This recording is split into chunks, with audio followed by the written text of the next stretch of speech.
Natapos na ang 3 taong kasal na kasunduan. Umuwi akong may 3 milyong dala, Malaya. Para makaganti sa aking dating asawang malamig at mataas, binili ko kaagad si Tao Hachi na pinangalan ng Ruyan. Bawat araw ay pinapagamit ko siya bilang si Ruyan, maliit ang aking pamumuhay na parang isang paaralan, hanggang sa araw na yon. Habang hinahabol ko ang aso sa parke, si Liruyan, nasagi mo siya. Paglingon ko, ang totoong Liruyan ay nakatayo sa aking likuran.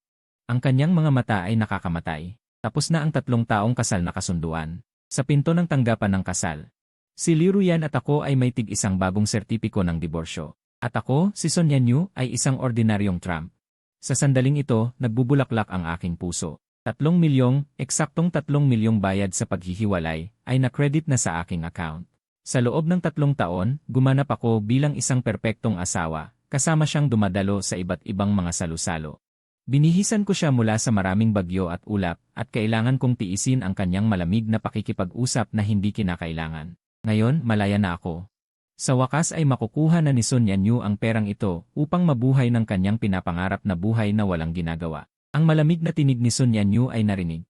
Pinutol nito ang aking galak. Natapos na ang kasunduan. Sana sa hinaharap. Wala na tayong anumang ugnayan. Tinitingnan ko ang kanyang magandang mukha na 360 degrees na walang patay na anggulo at ang mga mata na tila nakakabigla. Ang sama ng loob na naipon ko sa loob ng 3 taon ay biglang lumabas. Sa 3 taon na ito, namuhay ako na parang isang kasangkapan. Hindi mo alam kung masaya siya o hindi. Hindi mo rin alam kung pagod siya. Pag-uwi araw-araw. Sa malaking villa, tahimik na naririnig ang tunog ng karayom na nahuhulog sa sahig. Siya ay nasa study room. O nasa isang video conference. Ang palaging naiiwan sa akin ay isang malamig na likod. Mabuti. Walang ugnayan, tama. Ngingiti ako ng peking ngiti sa aking mukha. Siyempre. Liu, binabati kita sa iyong magandang kinabukasan at nag-iisa at matandang pagtanda. Ang kanyang magagandang kilay ay bahagyang kumunot. Tila hindi niya inaasahan na ang dati masunuring ako ay maglalakas loob na sabihin ito sa kanya. Ngunit siya pa rin siya, ang master ng emosyonal na kontrol. Ibinaba niya ang 2 salita at tumalikod at sumakay sa sasakyan na. Pamilyar sa akin higit pa sa anumang pamilyar na sports car at umalis ng mabilis. Kinausap ko ang dulo ng kotse at nag-finger ng middle finger. Nararamdaman kong maluwag ang aking buong katawan. Paghihiganti, kailangan kong mag-isip ng paraan. Maghiganti ako sa babaeng ito. Direktang hahanapin ko ang kanyang problema, wala akong lakas ng loob. Hindi ko rin magagawa yon. Pero ang pakikipaglaban sa espiritu, ako ay profesional. Bumalik ako sa marangyang apartment na binili ko ng buong bayad gamit ang 3 milyong pera. Nakahiga ako sa malambot at komportableng sofa. Nagsimulang mag-isip ang aking isipan. Paano ako makakaganti sa kanya nang hindi lumalabag sa batas at hindi siya nahahalata? Habang pinapanatili ang aking sariling kasiyahan, paano ko siya magagantihan? Ang aking tingin. Natuwa lang akong mapunta sa isang palabas sa na Animal World na may isang grupo ng mga husky na tumatakbo sa snow. May ekspresyon ng pagiging hangal ngunit masaya sa kanilang mga mukha. Isang napakagandang ideya, tulad ng kidlat. Tumama sa aking isipan. Kinabukasan, nagpunta ako sa pinakamalaking storage market sa lungsod. Sa gitna ng mga mapagmataas na tuta, nahulog ang tingin ko sa isa na may asul na mga mata. 3 linya sa mukha, napakakisig, pero sa kanyang mga mata, may bakas ng kawalan ng talino. Perpekto. Boss, ito na. Habang buhat ko ang maliit na husky na ito, napuno ng saya ang aking puso. Sa daan pa uwi. Sinabi ko sa maliit na nilalang sa aking mga braso, sa pinakamalambing na boses na nagamit ko sa aking buhay, maliit na kayamanan. Mula ngayon, tatawagin kitang Ruyan. Ruyan de Liruyan. Parang naintindihan ng maliit na husky, o baka hindi. Basta't inilabas niya ang kanyang dila. At dilaan ang aking mukha ng laway. Hahaha, Liruyan. Hindi mo kailanman inakala na ang iyong mataas at marangal na pangalan ay magiging pangalan na ng isang aso. Mula ngayon, ako, si Son Yanyu, ay sisimulan ang aking buong masaya. Pamumuhay ng pagpapayaman kay Ruyan. Ang pamumuhay kasama si Ruyan ay 100 beses na mas masaya kaysa sa aking inaasahan. Tuwing umaga, hindi ko na kailangang gumising ng 6 oras 30 minuto para ihanda ang low-fat breakfast para sa female C na yon. Matutulog ako hanggang sa natural akong magising, pagkatapos ay sisipain ko ang pinto ng kulungan ng aso at sisigaw ng malakas. Ruyan, gising na at lutuan mo ako. Hindi, gising na at kumain. Ang husky na si Ruyan ay tatakbo na parang may humahabol sa buntot, yakapin ang aking mga binti at himasin ako ng husto. Hinahaplos ko ang kanyang ulo ng aso. May mapagmahal na ekspresyon, Ruyan, tingnan mo nga. Bakit ka napakabait? Wala ka man lang pagiging marangal ng isang female si. Pagkatapos kumain, higa ako sa sofa at magsimulang mag-utos, Ruyan. Kunin mo ang sinelas ko. Ruyan, itapon mo ang baso na yan sa basurahan. Ruyan, ilang beses ko nang sinabi sa'yo. Huwag mong sirain ang bahay. Tingnan mo ang ginawa mo sa sofa. Sayang ang iyong malambot na mga paa ngayon. Sa tuwing tatawagin ko ang tatlong salita, Ruyan, nang walang pakundangan, at magbibigay ng utos sa isang kumpol ng mga husky, isang masokistang. Kasiyahan ang bumubukal sa aking puso. Sobrang saya nito. Mas masaya pa kaysa sa kumita ng 30 milyon. Nagrehistro pa ako ng isang short video account na may pangalang Ang Masayang Buhay Ko kasama si Ruyan. Napakasimple ng nilalaman ng video, ang aking araw-araw na pang-aapi sa husky na si Ruyan. Sa video, nakaupo ako na nakapatong ang mga paa, at sinasabi sa husky na si Ruyan na nagsisikap na ihatid ang basura sa pintuan, Ruyan. Bilisan mo, kung hindi, ayaw mo na ba ng bonus ngayong buwan? Video 2, kinagat na husky ang headphone ko. Hawak ko ang batok niya. Masakit ang puso, pipigain ang kamay. Ruyan, alam mo ba kung magkano tong headphone na to? Ibawas sa sahod mo. Hindi, wala ka namang sahod. Kung gayon, sausage na lang. Video 3, nilagyan ko ng pink na palda ang husky. Habang sinasabi na, Ruyan, kahit na nasa gipit ka na ngayon, hindi pwedeng mawala ang tindig mo. Halika, ngumiti ka para sa akin. Ang mga video na ito, kasama ang mapanuksong narasyon ko, ay naging sikat pala. Ang mga komento ay puro tawa. Vlogger, kakaiba ka. May espesyal ka bang panlasa? Ang pangalan ng asong ito ay mahirap hindi maghinala kung ano ang pinagdaanan ng vlogger. Nakakatawa, pakiramdam ko sa likod ng husky na ito ay may malungkot na kwento ng pag-ibig. Ako lang ba ang nakapansin na tinawag ng vlogger na Ruyan? Hindi kaya ang malamig na magandang babaeng sa Forbes list? Vlogger, kung ikaw ay dinukot, kumindat ka. Tawa ako ng tawa habang nagbubulundong sa kama sa mga komentong ito. Siya nga si Ruyan, ang diyosa ninyo.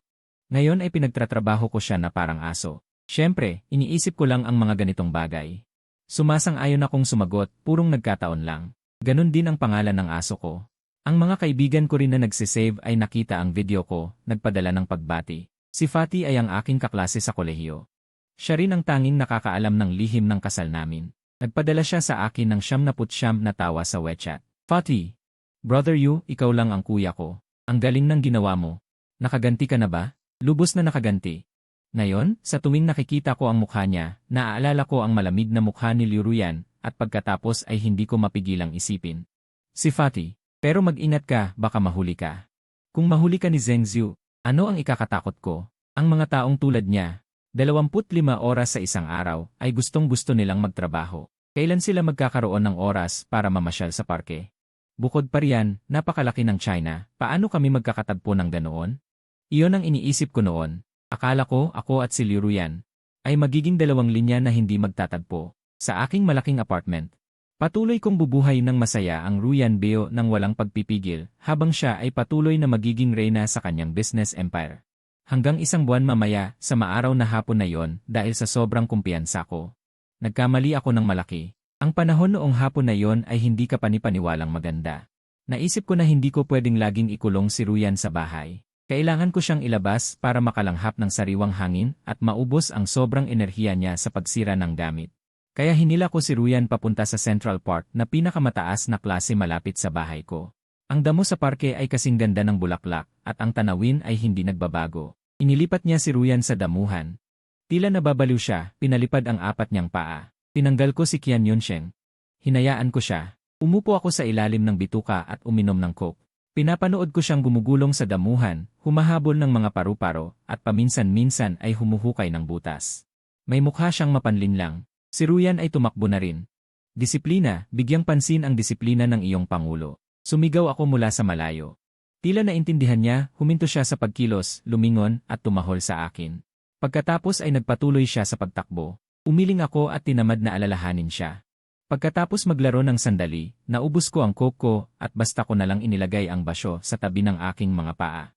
Pinanood ko si Ruyan na hinahabol ang kanyang buntot sa hindi kalayuan at muli akong nag-isip na utusan siya. Hinimas ko ang aking lalamunan. Dinala ko ang otoridad na karaniwan kong ginagamit para takutin siya sa bahay. Tumayo ako, nakapamaywang. Itinuro ko ang malayo at sumigaw sa direksyon ng husky, Ruyan. Sa isang hiyaw na ito, ginamit ko ang kapangyarihan ng aking dantian, maliwanag at napakatunog. Marahil ay maririnig ito sa loob ng 50 metro. Ang ilang mga tao sa parke ay tumingin sa akin nang may pagtataka. Hindi ko ito pinansin at kahit na nasisiyahan pa ako sa pakiramdam na ito ng pagiging sentro ng atensyon, narinig ng husky ang tawag ko. Dahan-dahan siyang lumapit, nakatingala, nilalaway, na parang naghihintay ng utos mula sa kanyang master. Tinapakan ko ang basyo sa lupa, itinaas ang aking baba, at nagbigay ng utos na tulad ng hari. Kunin mo ito at itapon mo sa basurahan. Inamoy ni Ruyan ang bote. Pagkatapos ay dinampot niya ito at tumakbo patungo sa basurahan, humahataw ang buntot. Pinanood ko ang kanyang masunuring likuran. Tumango ako ng may kasiyahan. Magaling ang pagpapalaki sa kanya. Nagiging mas katulad siya ng isang katulong. Naalala ko ang all-around assistant ni Liu Ruyan. Tingnan mo kung si Linda ba ang pangalan. Hindi ko alam kung si Ruyan ko at si Lind na yon. Sino ang mas mahusay ang kakayahan? Habang iniisip ko ito, bigla. Huminto ang husky na si Ruyan. Hawak niya ang bote sa kanyang bibig at nakatayo lang doon. Hindi na rin gumalaw ang kanyang buntot. Nakatingin lang siya sa isang direksyon. Hoy, Liruyan, bakit ka tulala?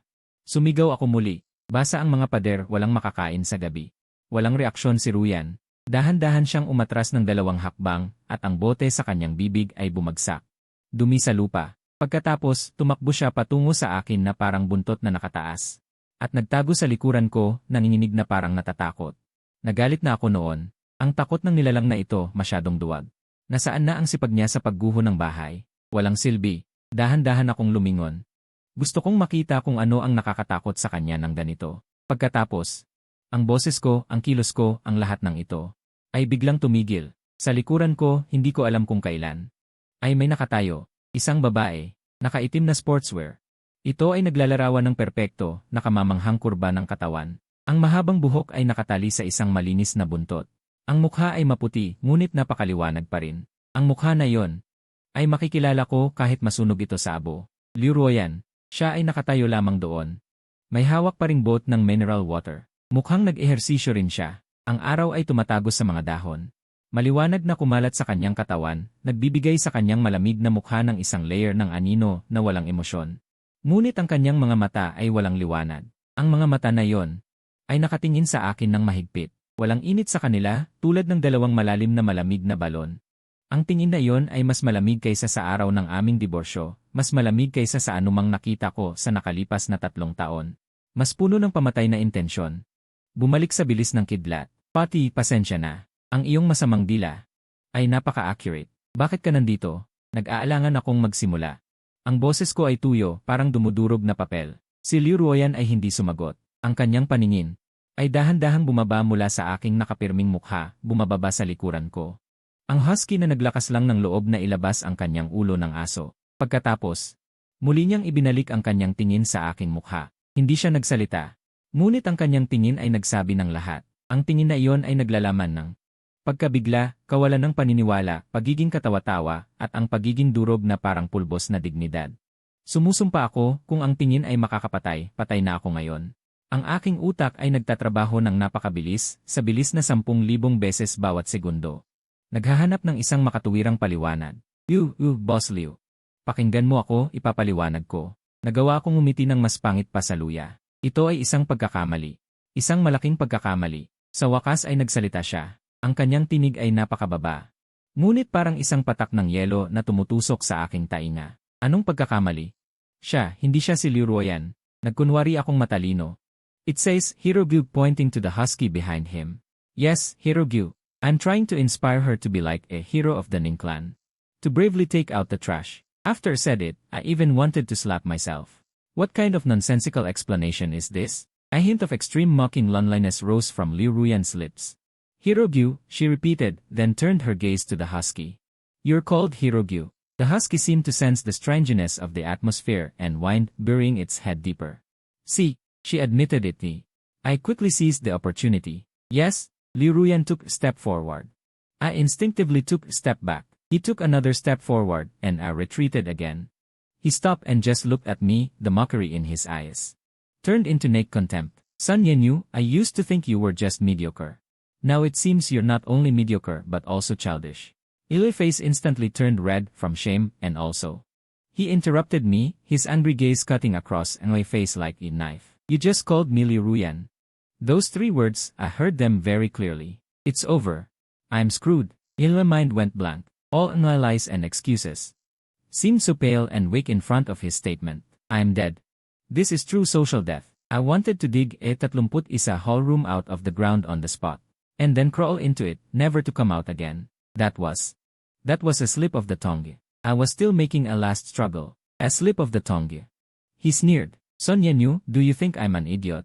He paused, the coldness in his eyes almost overflowing. Using in a name. To name a dog, and then commanding it like a servant. You think that's funny? Do you think that's how you can get revenge on me and satisfy that pathetic, humble self-esteem of yours? Every word he spoke was like a heavy hammer, smashing fiercely into my heart. I was rendered speechless. Yell him, my face turning from red to white, then from white to green. Yes, that's exactly what I thought. But I can't admit it. I can't admit it even if I die. Just as I was about to throw caution to the wind and confront him head-on, he suddenly withdrew his aggressive demeanor. He just looked at me deeply, his eyes too complex for me to decipher clearly. Clearly, but also with a hint of disappointment I couldn't understand. Then he turned and left without another word. I was stunned. Watching his retreating back, my heart was filled with mixed emotions. It's over. He didn't beat me up, scold me, or send people to kidnap me. He just left. I can hardly believe it. Maybe in his eyes, Liu's behavior was too trivial for him to bother with. Yes, it must be. Thinking this, I felt no relief, but a deeper sense of despair. No, this is the biggest insult. Oh. The husky behind me nudged in my leg again, as if asking. Master, you let him go again. Forget it. He's just a dog. The culprit is me. I suddenly sat on the ground, feeling drained. This is great. Depressed, but then thought, anyway, we're divorced. He knows my little tricks, and we won't see each other again. Let's just consider it a final farewell. Although the way of saying goodbye is a bit bizarre, thinking this, I felt a little better. Son Yanyu, oh Son Yanyu, what are you afraid of? You are now a free person with 30 million. No matter how powerful Li Ruyan is, she can't control you. I'll pull myself together. I put leash on the husky and whistled. For a full week after that incident, I lived in constant fear. Every day when I opened the curtains, I had to cautiously observe downstairs. Afraid of seeing a row of black cars or a police car. I didn't dare post short videos. I even dared not shout Ruyan's name loudly. At home, just called him, hey. The husky Ruyan also seemed to notice my mood and was more destructive at home. But didn't even have the guts to scold him. A week passed and everything was calm. Li Ruyan seemed to have evaporated. There was no news. In my heart, which had been hanging, finally began to relax. It seems she really couldn't be bothered with me. That's right, she's a dignified CEO with billions. She's busy with her work every day. Where would she have the time to deal with a small fry like me? Thinking this, I started to live carelessly again. Life has to go on. I can't give up a wonderful life because of one incident. I decided to find a job. Yes, you heard me right. Someone with 30 million in savings decided to find a job. The reason is simple.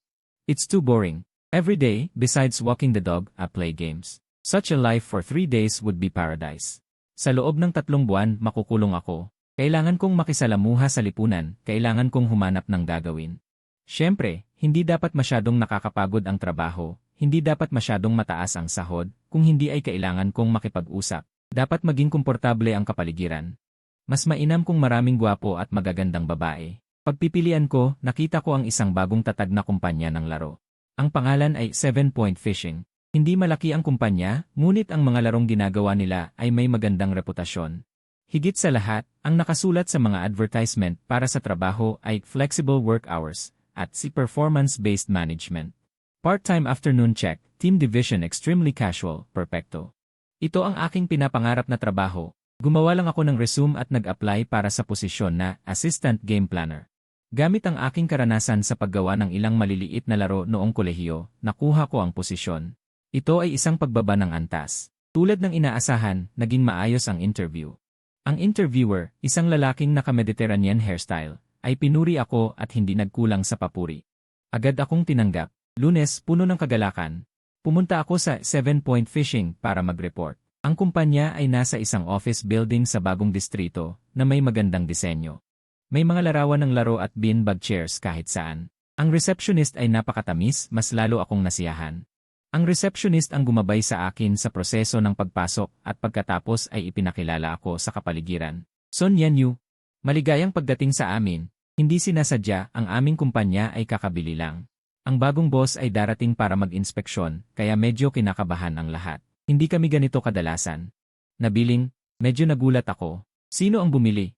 Isang kumpanya ng pamumuhunan na tinatawag na Fenghua Capital. Mayaman sila at malakas, sinasabing ang kanilang boss ay isang babaeng leader na masigasig. Magkakaroon ng all-hands meeting sa pagdating niya. Babaeng leader.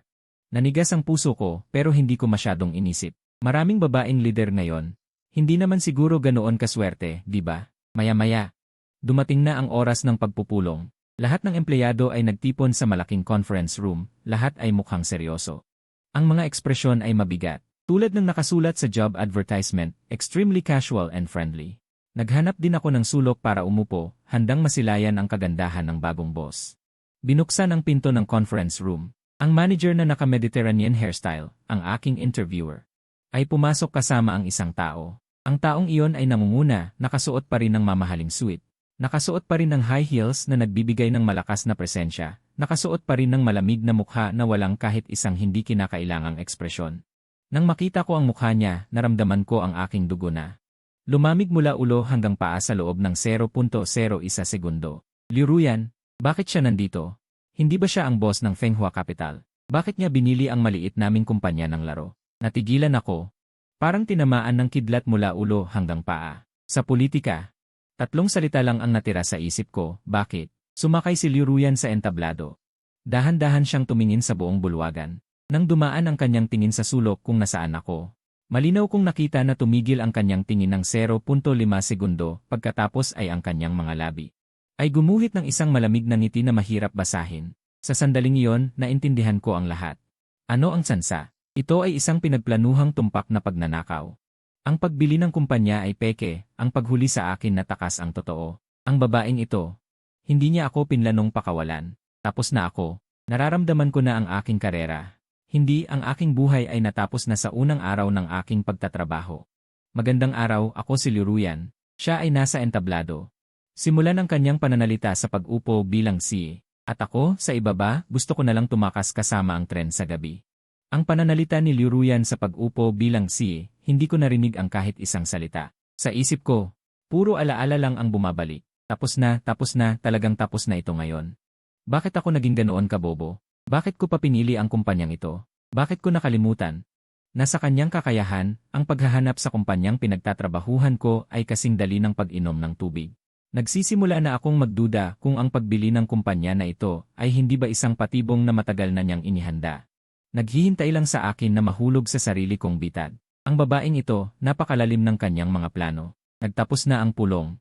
Ang mga empleyado ay isa-isang naglalakad palabas, lahat ay may ekspresyon ng pag-aalala para sa hinaharap. Tanging ako na nakaupo pa rin.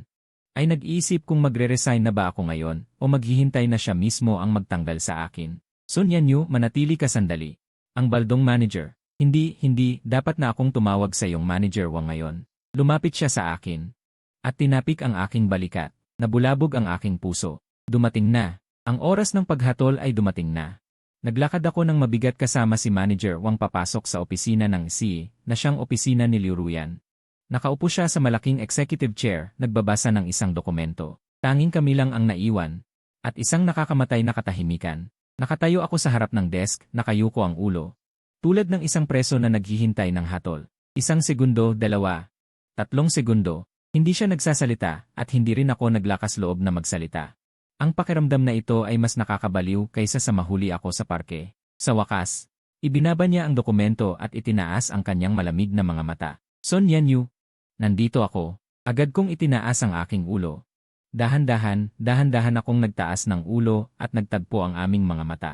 Ang kanyang tingin ay wala na ang pagiging ulol noong araw na yon, pinalitan ito ng isang mapagkunwaring drama ng isang batikang mandarambong.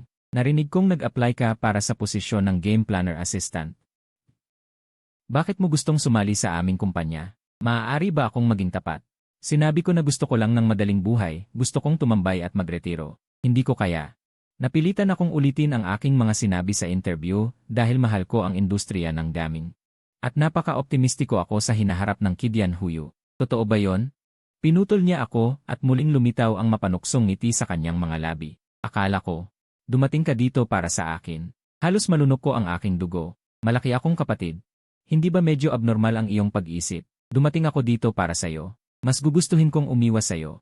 Ngunit ang tanging masasabi ko ay, ang manager na si Liu, biro mo lang. Hindi ko alam na binili mo ang kumpanya. Well, ngayon alam mo na. Bahagyang kumiling ang kanyang katawan, nakapatong ang kanyang mga kamay sa mesa. Nakatingin ng husto sa akin. Ano ang iyong pakiramdam? Nakakagulat ba? Nakakagulat ba? Nanginginig ang aking puso, atay, pali, at bato. Ang sorpresang ay isang pagkabigla. Ang hindi inaasahan ay isang pagbagsak ng langit. Nagpakita ako ng isang ngiti na mas pangit kaysa sa pag-iyak. Nakatutuwa talaga. Ako rin ay nagulat. Mabagal niyang sinabi.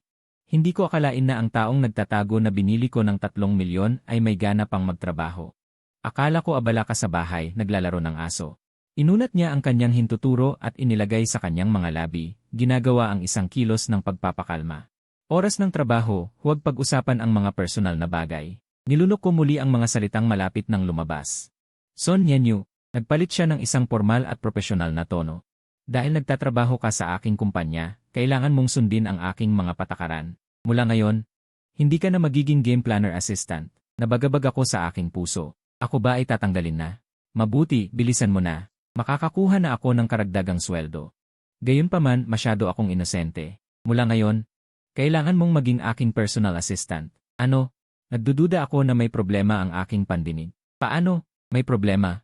Nagtaas siya ng kilay. Walang problema. Hindi ko mapigilang umiyak. Personal assistant, hindi ba ito katulad ng isang personal na alipin sa sinaunang panahon? Tapos na. Talagang hindi na ako makakatakas. Ang babaeng ito, gusto niyang ilagay ako sa ilalim ng kanyang pangangasiwa.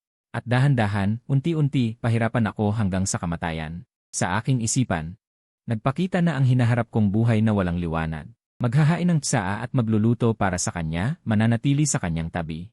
24 oras na naghihintay. Mas malala pa kaysa sa 3 taong kasal ko sa kasunduan. Nang nasa gitna ako ng pagpupulong, may kumatok sa pinto ng opisina. Isang babaeng nakasuot ng business attire. Mukhang mahusay at tuso. Ito ang kanyang taga-ayos, si Madam Liu. Ang proposal para sa Chengxi Project ay natanggap na mula sa kabilang kumpanya. Kailangan mo bang tingnan ito ngayon? Tumango si Liu Ruyan, pagkatapos ay tumingin siya sa akin at sinabi sa napakakalmadong tono. Sun Yanyu, kunin mo sa akin ang dokumentong iyon. Dinagdagan niya ng diin ang salitang kunin. Natigilan ako, hindi ko maintindihan. Natigilan din si Linda. Tiningnan niya ako ng kakaiba. Tiningnan ako ni Liu Ruyan, may bahid ng pagkayamot sa kanyang mga mata. Inulit niya ulit, hindi malakas ang boses pero narinig ng buong opisina. Sige na, kunin mo ang dokumento. Sa sandaling iyon, naramdaman kong tumigil ang buong mundo. Ang aking mga pupil ay nagkaroon ng lindol. Kunin mo, kunin mo. Nagduda akong may narinig akong guni-guni. Nakabuka rin ang bibig ni Linda na parang nagtatanong kung ano ang narinig niya. Ang hangin sa opisina ay napaka-awkward na maaari kang gumawa ng Disneyland Castle gamit ang iyong mga daliri sa paa. Tinitignan lang ako ni Liu Ruyan ng may kasiyahan. Ang kanyang mga mata ay malinaw na nagsasabi, hindi ka nagkakamali. Sinasabi ko lang na kunin mo. Naintindihan ko. Ang kanyang paghihiganti ay formal nang nagsimula. Ginagawa niya sa akin ang ginawa ko sa aso dati. Ibabalik niya ito sa akin nang hindi ako nagbabago. Namumula at namumuti ang aking mukha, at ang aking mga kamao ay mahigpit na nakatikom sa aking tagiliran. Mas mabuting mamatay kaysa mapahiya. Ako si Sun Yanyu, bagaman duwag, may dangal pa rin ako. Nang akma ko nang itaas ang aking dibdib at tanggihan siya ng matatag, pagkatapos ay, nakita ko ang kanyang malamig na mga mata. Ang mga mata ay parang nagsasabi, huwag kang sumubok na tumanggi. Natatakot ba ako? Hindi ko pa nagagastos ang 3 milyong nasa aking account. Hindi ko pa gustong mamatay ng maaga. Humugot ako ng malalim na hininga. Sa pagitan ng dangal at buhay, matatag kong pinili ang huli. Nagpilit ako ng isang mapait na ngiti at sinabi kay Linda, Linda, hayaan mong ipaliwanag ko. Nasaan ang dokumento? Pupuntahan ko. Pupuntahan ko. Pagkatapos, halos tumakbo ako palabas ng CEO's office. Sa likod, parang nararamdaman ko ang kasiyahan ni Liu Ruyan, ang kanyang malamig na tingin. Bumalik ako sa aking bagong pwesto. Malapit mismo sa pintuan ng CEO's office, isang napakaliit na mesa. Umupo ako doon. Pakiramdam ko na wala lahat ng lakas ko. Ito talaga nakakabaliw. Sa mga sumunod na araw, lubos kong naintindihan kung ano ang ibig sabihin ng mas mabuti pang mamatay kaysa mabuhay. Hindi na ako pinakuhanan ng dokumento ni Liu Ruyan. Pero nag-isip siya ng libo-libong paraan para pahirapan ako. Sun Yanyu, kape. Walang asukal, walang gatas. Ang temperatura ay dapat 85 degrees. Mas mataas o mas mababa ng isa. Hindi ka makakaalis ngayon, Sun Yanyu. Ang dokumentong ito. Sa loob ng 30 minuto, gusto kong makita ang kanyang paunang ulat. Hindi lalampas sa 300 salita. Kahit isang bantas na mali, isulat mo ulit, Sun Yanyu. Gusto kong kumain ng Buddha Jumps over the wall mula sa restaurant sa timog ng lungsod ngayong tanghali. Mag-order ka na. Sa loob ng 1 oras, gusto ko itong makita sa opisina. Kailangan mong malaman. Mula sa kumpanya hanggang sa timog ng lungsod, kahit walang trapiko, aabutin pa rin ng 1.5 oras ang biyaheng pabalik-balik. Hindi niya talaga gusto ng Buddha Jumps over the wall. Gusto lang niyang pahirapan ako. Busy ako araw-araw na parang kulang sa tulog. Ang aking mga paa ay hindi nakatapak sa lupa, ang aking isip ay nasa matinding tensyon. Sa loob lamang ng 1 linggo, nakaranas ako ng 5 gin. Ang mga tsismis sa opisina ay kumalat na rin. Lahat ay nakatingin sa akin na may pakikiramay at pagtataka.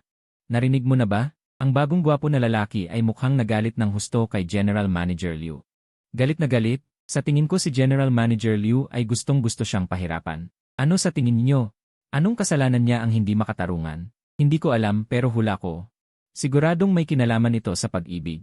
Tignan mo ang tingin ni General Manager Liu, parang nakatingin siya sa isang lalaking naglalaro ng damdamin. May punto, baka siya yung misteryosong tagapag-spy na binili ni General Manager Liu ng $3 milyong. Tangina, malaking usapan ngayon. Nakikinig ako sa chismis sa pantry. Naiiyak ako. Mga ate, halos mamatay ako sa kakatawa. Hahaha, Yuge, hindi ko na kaya. Hayaan mo akong tumawa ng kaunti. Hahaha, tangina mo sa pagtawa. Sabi ko nang walang gana, mag-isip ka ng paraan. Paraan? Nang tumigil sa pagtawa ang mataba, ang tanging paraan ay mag-resign ka. Hindi ka naman kulang sa pera. Bakit ka nagtitiis ng ganito? Akala mo ayaw kong umalis? Bumaba ang boses ko. Gusto ko nang mag-resign noong unang araw pero hindi niya inaprobahan. Sabi niya, 3 taon ang kontrata ko. Kung mag-resign ako ng maaga, lalabag ako sa kontrata at kailangang magbayad sa kumpanya ng 10 beses ng aking taunang sahod. Tangina, ganun ka brutal. Magkano ba ang taunang sahod mo? Hindi malaki, mga 1 milyon lang. Tahimik kaming nag-usap sa telepono, Yuge. Kung gayon, mas mabuti na.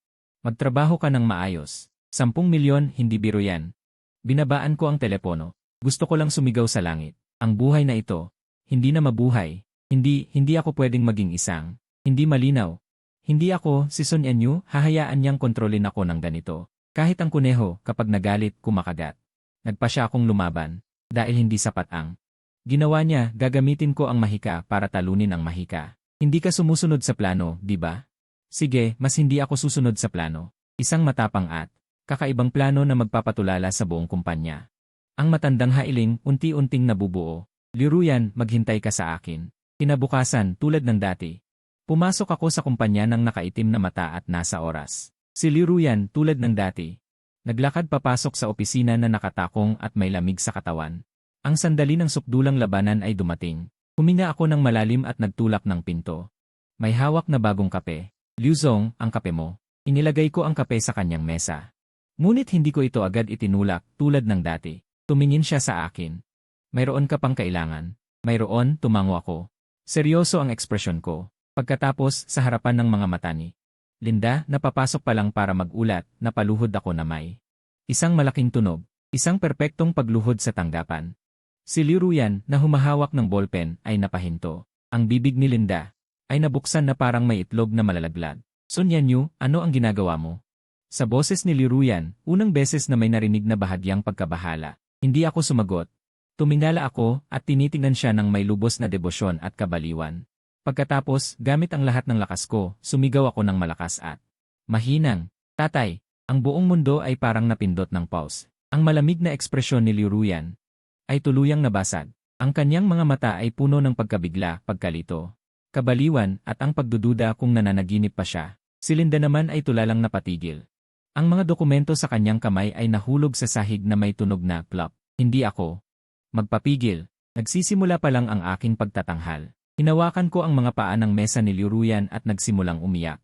Tatay, mahal kong tatay, anak na hindi marunong gumalang. Hindi nakilala ng anak ang iyong kadakilaan. Nagkasala ang anak, dapat mamatay. Saktan mo ako, murahin mo ako, basta't mapayapa ka. Gagawin ko ang anumang ipagawa mo sa akin. Simula ngayon, ikaw lang ang aking ama. Sabihin mo kung saan, hindi ako pupunta sa kabaligtaran. Sabihin mo sa akin na habulin. Hindi ko kailanman inakala na ang aking pag-iyak ay masasabing malungkot para sa mga manunulat.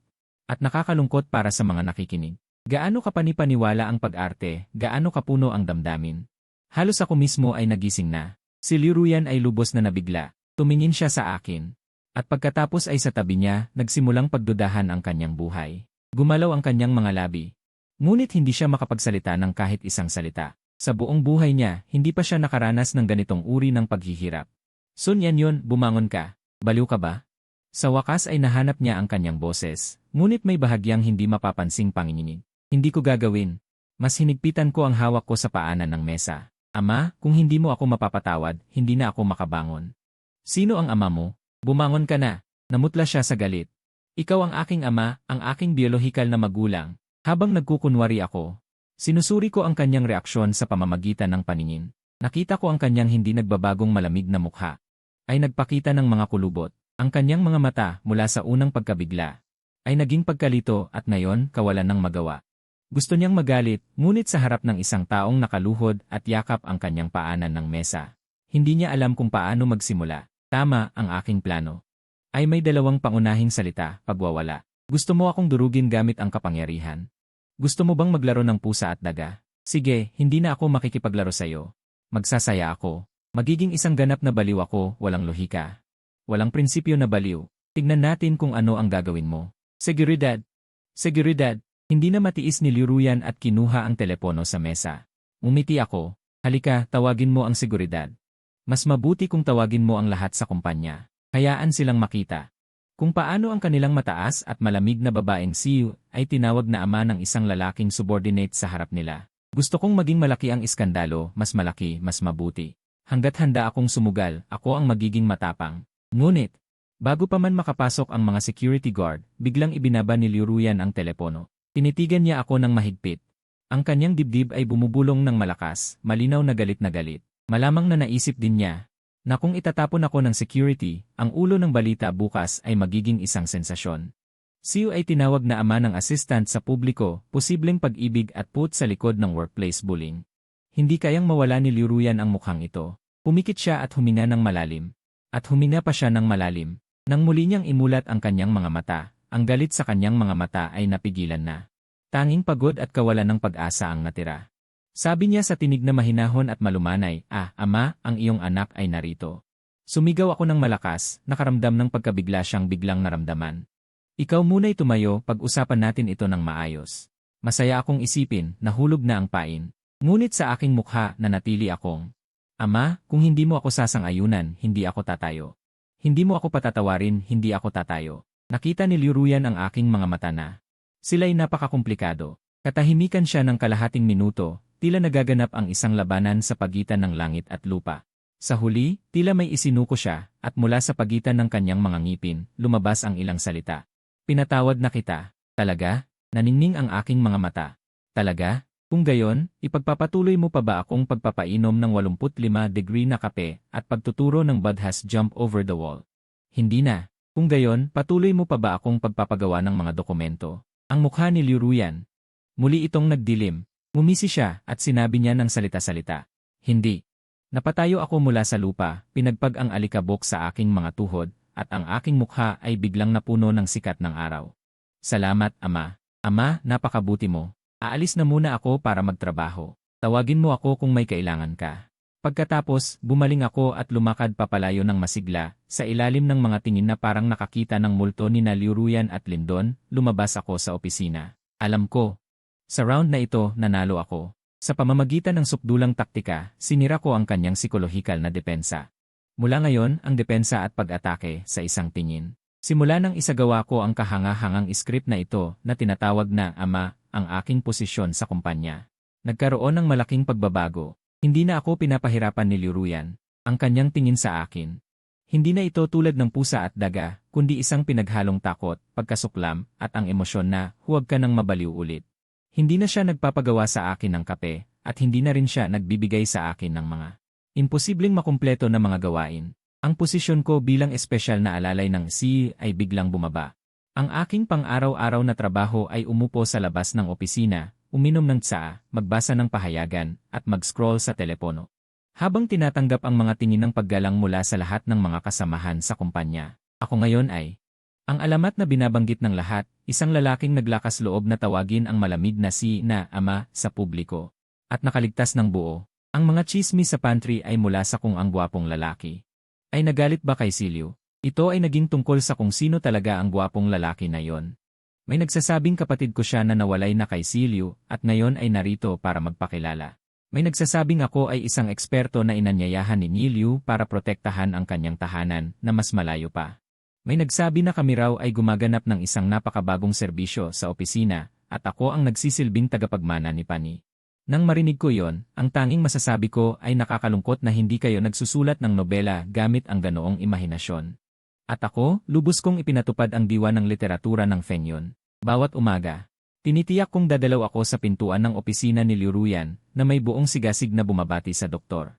Magandang umaga, ama. Ang mukha ni Liuruyan ay agad na nagdilim na parang kaldero.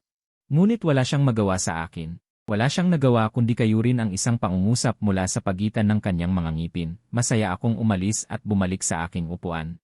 Simulan ang aking masayang pakikipaglaro sa buhay. Ang ganitong uri ng buhay ay hindi maaaring maging masaya. Gayunpaman, ang magagandang bagay ay hindi nagtatagal.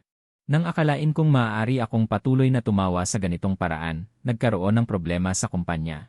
Ang aming kumpanya ay bumubuo ng isang laro ng estilo ng Chino na tinatawag na 9 Weeks of Xuantian. Ito ang pangunahing proyekto ng ikalawang kalahati ng taon. Ito rin ang unang proyekto na hinawakan ni Liuruyan pagkatapos niyang bilhin ang kumpanya. Ngunit habang ang laro ay malapit nang pumasok sa yugto ng closed beta, may nangyari. Ang aming core code ay nanakaw. At ang isa pang kilalang game developer sa bansa, ang Chenyu, halos kasabay nito, ay nag-anunsyo ng isang mobile game na lubos na katulad ng aming 9 Weeks of Xuantian sa mga tuntunin ng mundo, gameplay, at kahit na ang estilo ng sining. At inanunsyo nila na magsisimula sila ng open beta sa susunod na linggo. Hindi na ito pagnanakaw. Ito ay diretsong pagnakaw ng aming buong bunga. Ang kumpanya ay nagkagulo. Si Manager Wang, ang kalbo, ay halos mawala ng buhok sa pag-aalala. Imbestigahan mo ako, imbestigahan mo ako. Hanapin ang salarin. Ang buong project team ay nababalisa. Sa opisina ni Liuruyan, ang kapaligiran ay bumaba sa freezing point. Nagkaroon siya ng ilang sunod-sunod na pagpupulong. Ang bawat pulong ay mas masahol kaysa sa dati. Alam ko, sa pagkakataong ito ay talagang nahihirapan siya. Ang proyektong 9 Weeks of Xuantian ay naglaan ng daan-daang milyong yuan sa paunang yugto at ngayon ay nahuli. Nangangahulugan ito na ang lahat ng pera ay nasayang. At para sa Fenghua Capital, ito rin ang unang pagsubok nila sa industriya ng paglalaro. Kung mabigo ito ay magiging isang malaking dagok sa reputasyon ng kumpanya at sa hinaharap na estratehikong pagpaplano. Bagaman ako ay naglalaro pa rin, mayroon akong kaunting hindi mapakali. Pagkatapos ng lahat, ako rin ay nagmula sa game planning. Alam ko na ang isang proyekto mula sa konsepto hanggang sa pagbuo ay nangangailangan ng maraming pagsisikap at lahat ay pinilit na mag-overtime. Pag-aayos ng mga problema. Bilang espesyal na katulong ng Pangulo, natural na hindi ako makakaalis. Sa kalagitnaan ng gabi, dumaan ako sa opisina ni Liuruyan at nakita siyang nakatayo mag-isa sa harap ng floor-to-ceiling window. Ang kanyang likod ay tila payat at pagod. Ito ay ganap na naiba sa imahe ng isang reyna na laging mataas at makapangyarihan sa aking isipan. Nakaramdam ako ng hindi maipaliwanag na paggalaw sa aking puso. Pagkatapos mag-atubili sandali, kumatok pa rin ako sa pinto. Pasok. Ang kanyang tinig ay bahagyang paos. Pumasok ako at inilagay ang isang tasa ng mainit na gatas sa kanyang mesa. Uminom ka. Napapagod ka na. Lumingon siya sa akin. Wala na ang usual na ice king sa kanyang mga mata. Tanging pagod na hindi mabura. Hindi ka pa ba umaalis? Hindi ako makaalis. Lahat ay nag-o-overtime. Sinubukan ko ang aking espada. Katahimikan sa loob ng ilang sandali, bigla siyang nagtanong, Sonyanyo. Sa tingin mo ba mali ang ginawa ko? Natigilan ako. Ito ang unang pagkakataon. Narinig ko ang ganitong salita na may pagdududa sa sarili mula sa iyo. Pagkuha ng kidyan. Ito ay isang desisyon na ginawa ko mismo sa Board of Directors. Kung mabigo ang proyektong ito sa board, mahirap ipaliwanag. Napakababa ng kanyang boses, para bang kinakausap ang sarili. Tiningnan ko siya at biglang naramdaman ang babaeng ito. Hindi rin naman madali. Sa posisyong kanyang kinalalagyan, kailangan niyang manalo, hindi matalo. Ano pa ang silbi ng pagsasabi ng mga ito ngayon? Umupo ako sa sofa sa tapat niya at nag-cross ng aking mga binti. Ang pinakamahalaga ngayon ay isipin kung paano mag-flip ng card. Flip ng card. Ngumiti siya sa sarili. Paano mag-flip ng card? Sasalakay nila sa susunod na linggo. Kahit na isulat namin muli ang code ngayon, huli na. Ang laban na ito. Natalo na tayo. Hindi pa sigurado. Isang pilipit sa aking mga labi. Napangiti ako ng misteryoso. Tiningnan ako ni Liu Ruyan, kumunot ang kanyang noo. Ano ang ibig mong sabihin? Ibig kong sabihin, tumayo ako. Lumapit ako sa kanyang mesa, kumuha ng isang piraso ng puting papel at isang panulat, at nagsimulang magsulat at gumuhit ng mabilis. Dahil sila ay gumawa ng masama, huwag mo kaming sisihin sa pagiging kakaiba. Karaniwang kompetisyon sa negosyo at legal na paraan.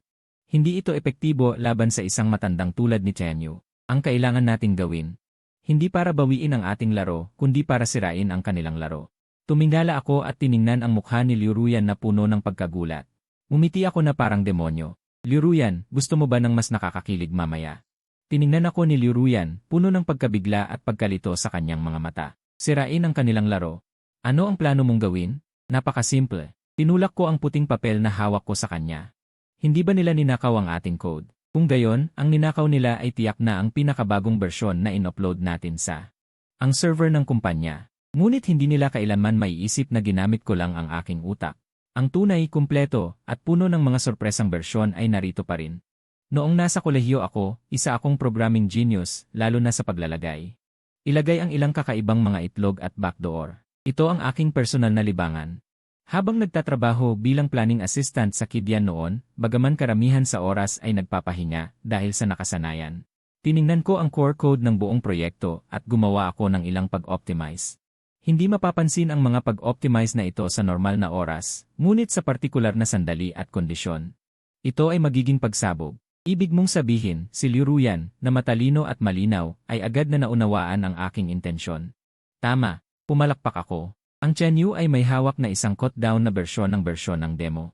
At ang data na napakialaman ko. Akala nila nakuha nila ang kayamanan, ngunit ang nakuha nila ay isang time bomb. Ang kailangan nating gawin ngayon ay hindi magsampa ng kaso laban sa kanila o kondenahin sila. Sa halip, kailangan nating itaas sila. Kung mas mataas silang itaas, mas malala ang kanilang pagbagsak. Tiningnan ko si Liu Ruyan at binigkas ko ang aking plano ng salita-salita. Unang hakbang, manatili tayong tahimik. Maaari pa tayong magpakita ng kahinaan upang isipin nilang tayo ay lumuwag at naging kampante. Pangalawang hakbang, gamitin ang ating mga mapagkukunan upang bumuo ng pag-asa para sa kanilang paparating na beta na laro. Mag-hire ng mga troll, bumili ng trending topics. Itaas ang kanilang buzz sa maximum, ipaalam sa lahat ng manlalaro sa buong web na ang isang epic na ksiansya mobile game ay malapit ng ilunsad. Pangatlong hakbang, at ang pinakamahalaga, sa araw ng kanilang beta, sa sandaling mabuksan ang server. Remote kong i-activate ang sorpresa na iniwan ko sa code. Anong sorpresa? Nagtanong si Liu Ruyan. Ginagawa ko itong misteryoso. Malalaman mo pagdating ng oras. Masasabi ko lang sa'yo na. Ito ang magiging pinakadakilang pagbagsak sa kasaysayan ng mga laro sa China. Tiningnan ni Liu Ruyan ako, at isang kakaibang ilaw ang kumislap sa kanyang mga mata. Ito ay pinaghalong pagkamangha. Kuryosidad at isang bahagyang kagalakan. Tumahimik siya ng matagal, tila sinusuri ang panganib at pagiging posible ng plano. Sa wakas, itinaas niya ang kanyang ulo, ang kanyang tingin ay matatag. Sige, gagawin natin ito ayon sa sinabi mo. Ano ang kailangan mong gawin ko? Napakadali. Itinaas ko ang aking 3 daliri. Ibigay mo sa akin ang pinakamataas na antas ng pahintulot sa server ng aking kumpanya. Pangalawa, bigyan mo ako ng pondo. Kung mas malaki, mas mabuti. Kailangan kong kumuha ng mga pinakamahusay na troll sa mundo. Pangatlo, magtiwala ka sa akin. Tiningnan niya ako ng walang pag-aalinlangan. CJ.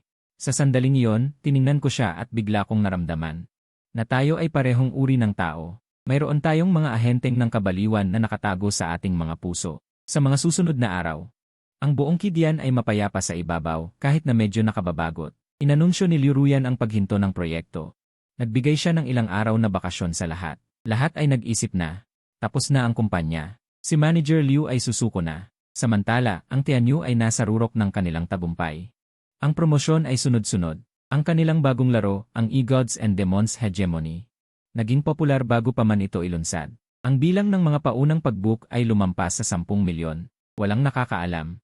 Nasa ilalim ng huwad na katahimikan na ito, isang bagyo ay naghahanda na humampas.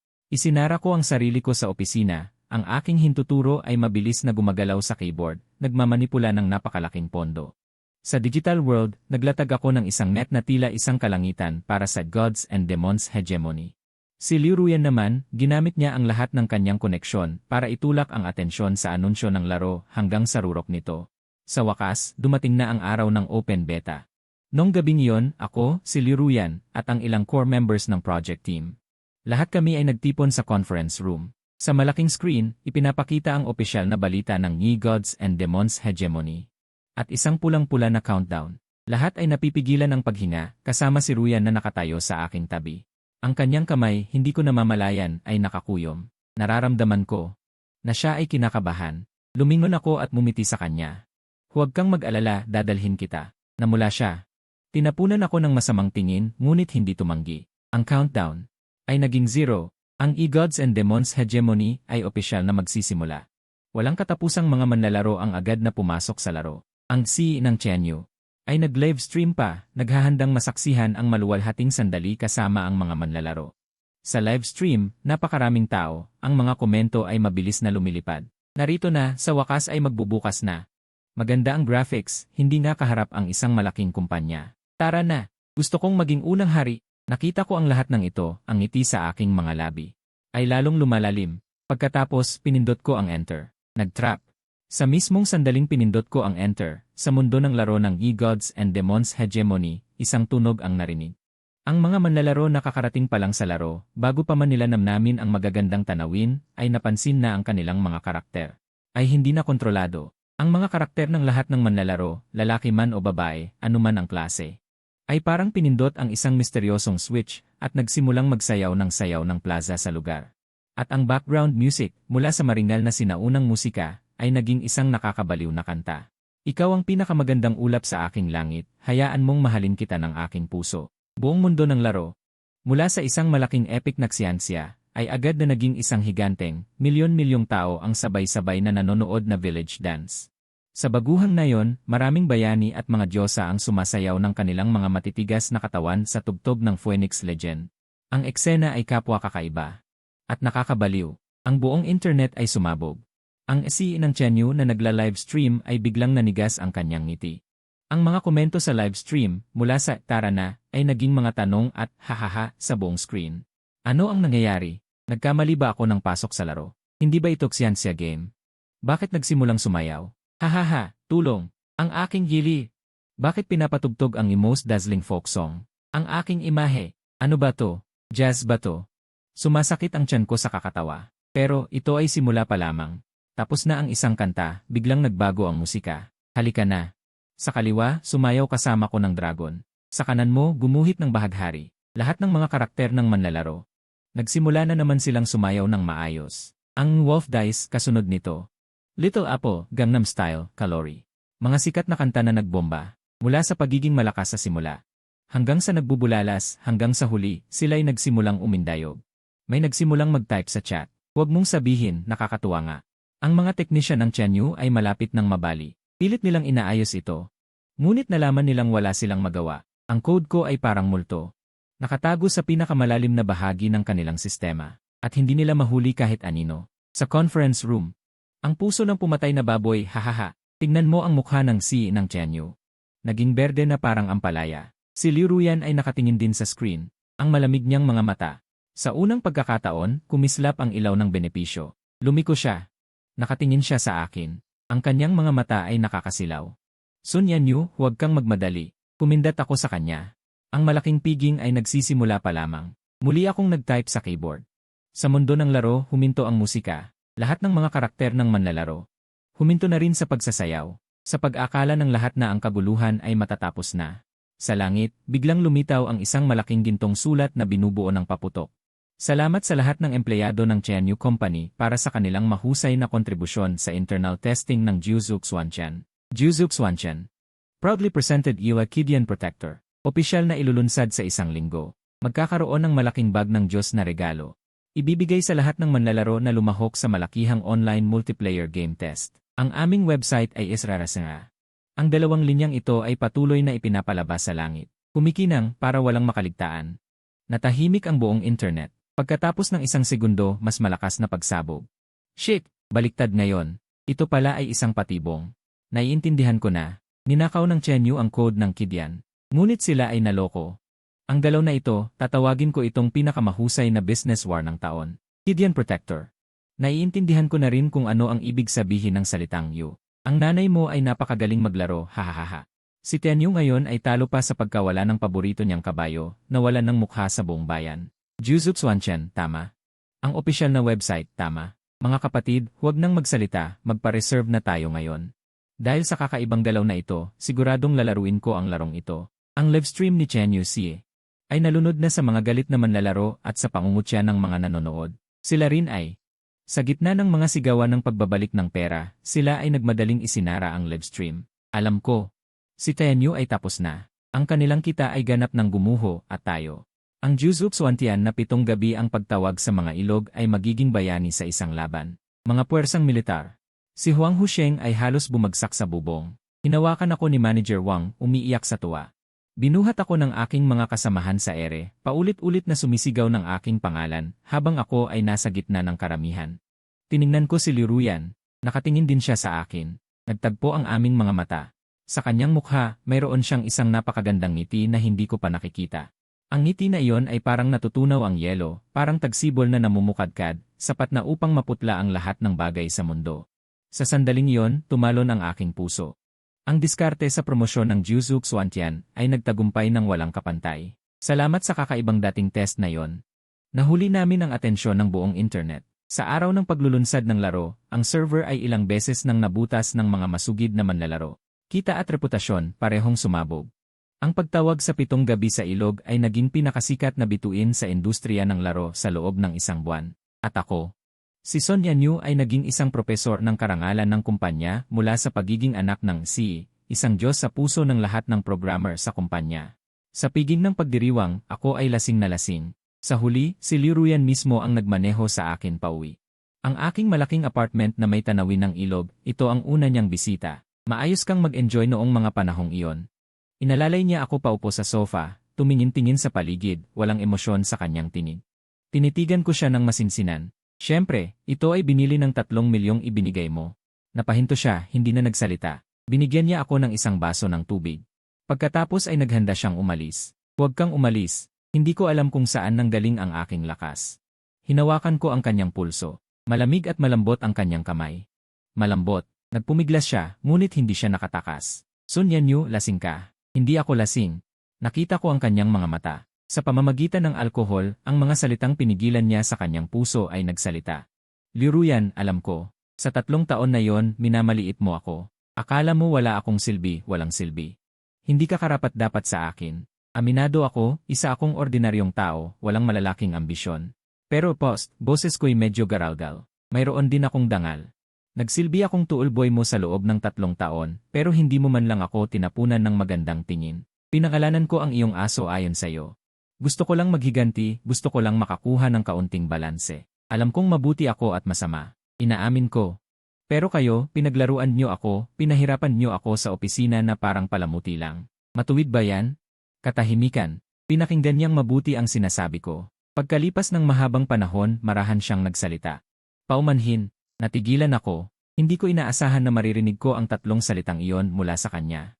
Yung 3 taon na yon, kasalanan ko. May bahid ng pagsisisi ang boses niya na hindi ko pa naririnig noon. Nasanay na akong lutasin ang lahat sa aking paraan, kasama na ang ating kasal. Tiningnan kita bilang kasosyo. Hindi bilang asawa. Akala ko basta binayaran kita ng sapat. Wala na tayong utang sa isa't isa. Tungkol naman sa mga nangyari sa opisina pagkatapos ni, napahinto siya. May bahid ng pagkailang sa kanyang mukha. Inaamin ko, naiinis lang ako. Hindi ko matanggap na pinangalanan kong aso ang iyong pangalan. Bakit mo ginawa yon? Tanong ko. Umiwas siya ng tingin. Namumula ang kanyang mga tainga. Nakikita ko ang kanyang itsura. Biglang nawala ang galit ko. Sa totoo lang, parang gusto kong matawa. Akala ko pala. Ang malamig na si na ito ay nakakaramdam din pala ng hiya. Ngayon, kumusta ka na? Tiningnan ko siya. Galit ka pa ba? Lumingon siya. Hindi na. So, sa tingin mo, hindi ako ganun kasama. Nagtatanong ako ng may kapal ng mukha. Tiningnan niya ako, at sa wakas, hindi niya napigilan ang kanyang labi. Nakakurba pataas ang isang maliit na ngiti. Hindi ka ganoon kasama. Ngayon, medyo. Humahanga ka na ba sa akin? Hindi siya sumagot, pero ang kanyang mga matang kumikinang ay nagbigay na ng sagot. Biglang naging malambing ang kapaligiran. Tinitigan ko ang kanyang kalmadong mukha. Tiningnan ko ang kanyang mga nakakabighaning mata. Dahil sa tadhana, lumapit ako. Hindi siya umiwas. Bago pa man magdikit ang aming mga labi. Woof! Isang malakas na tahol ng aso ang narinig mula sa silid tulugan. Pagkatapos, parang hangin na sumugod palabas ang husky, direktang yumakap sa akin. Inilabas nito ang kanyang dila at walang tigil na dinilaan ang aking mukha. Ang malambing na kapaligiran. Sa isang iglap, nasira lahat. Tiningnan ni Liruyan ako, tapos ang husky na yumayakap sa akin. Sa wakas, hindi niya napigilan ang kanyang sarili at tumawa. Ang kanyang tawa. Parang namumukadkad na bulaklak, napatingin ako. Son Yanyu. Tumawa siya at sinabi, mukhang hindi mo ako masyadong gusto, asong ito. Yumuko ako at tumingin sa yakap ko. Patuloy pa rin ang pagpupumilit sa aking husky. Tumingin muli ako sa pamumukadkad ni Liruyan. Biglang nagkaroon ako ng ideya. Hinalikan ko ang aking lalamunan at seryosong kinimbat ko ang husky. Liruyan, bakit ka hindi maalam? Hindi mo ba nakikita na kasama kita? Hindi kasama kita, tatay mo. Hindi, mali. Napakalaki ko. Ano ang dapat kong tawaging babae sa harap ko? Tumingin si Liruyan sa mukha kong hindi maayos. Lalo siyang tumawa. Lumapit siya sa akin at yumuko. Inabot niya ang kamay niya at marahang hinaplos ang ulo ng husky. Hindi naman umalma ang husky. At nagpakalambing ito sa kamay niya. Pagkatapos, tumingala siya. Tumingin siya sa akin, kumikinang ang mga mata, puno ng pagtawa at lambing. Son Yanyu, sinabi niyang huwag mo na siyang tatawaging Ruyan simula ngayon. Bakit? Dahil lumapit siya sa akin at mahinang sinabi sa boses na kami lang ang makakarinig. Ang pangalang ito ay para sa akin lang. Maaari mo lamang akong tawaging ganito. Ang puso ko. Sa sandaling ito, lubos na natunaw. Mga gwapo. Anong pangalan ang dapat tawagin ng lalaki at babae sa susunod na episode? Magkomento kayo. Pipiliin ng streamer.